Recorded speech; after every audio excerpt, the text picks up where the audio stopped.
का जो गुरु गोविंद कॉलेज है ना, जो उससे इनकी सबसे ज्यादा साठ गांठ है। और वो गुरु गोविंद कॉलेज जो है उसमें कमला नाम की छात्रा जो थी उसने पेपर दिया ही नहीं। 6 के 6 पेपर जो हुए उसने पेपर ही नहीं दिए और वो बच्ची पास हो गई। समझ रहे हो बात को? उसका रिजल्ट घोषित हो गया, उसका रोल नंबर लिखा गया, उसका एनरोलमेंट नंबर लिखा गया और उसकी जगह कोई पेपर दे के आ गया।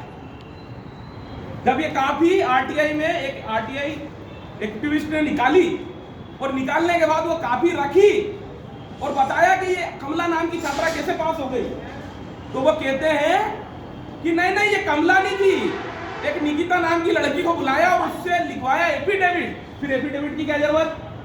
जब निकिता खुद बोल रही तो उसके एफिडेविट की क्या जरूरत है? बताओ मेरे को। निकिता से लिखवा कर ये बताते हैं, उस लड़की से बुलवाते हैं कि मैं थी वो। तो 6 पेपर में भाई मेरे को एक बात बताओ, रोल नंबर गलत, एक में लिखेगी गलत, बताओ मेरे को। कमला का लिखेगी 1 में, 6 के 6 में कैसे लिखेगी? बताओ मेरे को, बताओ मेरे को। सवाल का जवाब दो। ये ऑन रिकॉर्ड है, ये सारी चीजें, फर्जी चीजें नहीं, ऑन रिकॉर्ड है। और एक ये मीडिया वाले को भी बुला के पूछवा रहे हैं निकिता से। निकिता बोल रही है हाँ मैंने एफिडेविट लिख के दिया है। अरे भैया तू 6 पेपर में कैसे गलत लिख देगी? चलो वो भी छोड़ो, गलत लिख दिया मान लेते हैं, 6 के 6 पेपरों में राइटिंग अलग।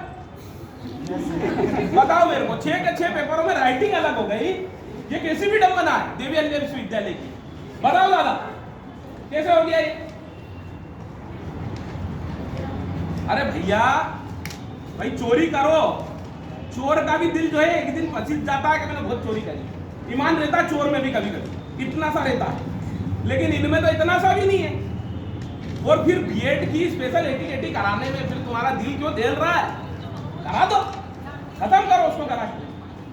भाई 0-0 जिनके काफियों में है उनके आप 57, 58, 59 कर देते हो रिजल्ट में, तो फिर आपको नैतिकता के नाते बीएड के बच्चों के साथ ईमानदारी करना चाहिए कि नहीं करना चाहिए? तो इसलिए मेरा आप सभी से अनुरोध है, ये सच की लड़ाई है, ठीक है? जो भी उठ के जाने का सोच लिया है वो पहले सोच ले कि फिर कोई सच की लड़ाई नहीं लड़ने आएगा। क्योंकि यहाँ तो क्या होता है भैया, कमला एग्जाम ही नहीं देती है तो पाप हो जाती है कमला। जैसे वो बोलते हैं नहीं, सुन रहे हो विनोद, आजकल चल गया वो, अब आप विश्वविद्यालय में कमला चलेगी हमारी बहन।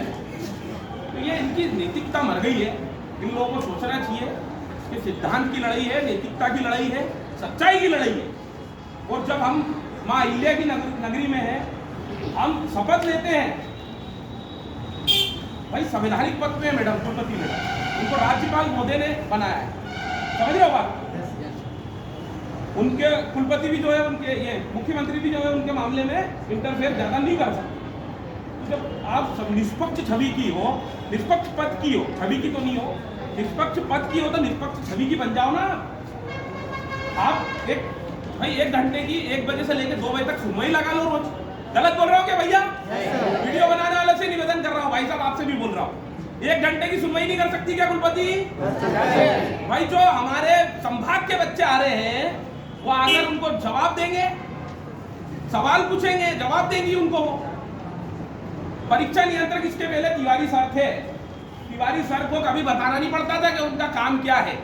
आज ये जो हमारे ठाकुर सर बने, ठाकुर सर मेरे को बोल रहे मेरे कार्य क्षेत्र में नहीं है। अरे परीक्षा नियंत्रक हो, परीक्षा कराने से संबंधित काम किसका है बताओ मेरे को। तो परीक्षा नियंत्रक इस मामले में फैसला लेगा कि नहीं लेगा? तो परीक्षा नियंत्रक बात तो करेगा कम से कम कि बेटा देखो क्या तकलीफ है, तकलीफ तो समझेगा कम से कम। भाई मेरा निकेश बुरहानपुर से आया, 200 किलोमीटर दूर से, मेरी बहन है, दूर चाहिए, ये पैसा लगा कर आई है, संभाग की विश्वविद्यालय है ना, किसी पे इंदौर जिले की है। भाई इंदौर जिले में तो आप बीएड कॉलेज के लोगों से सेटिंग कर लेते हो, उनके बच्चे अगर फेल हो गए तो आपकी छाती पे चढ़ के बात करते हैं।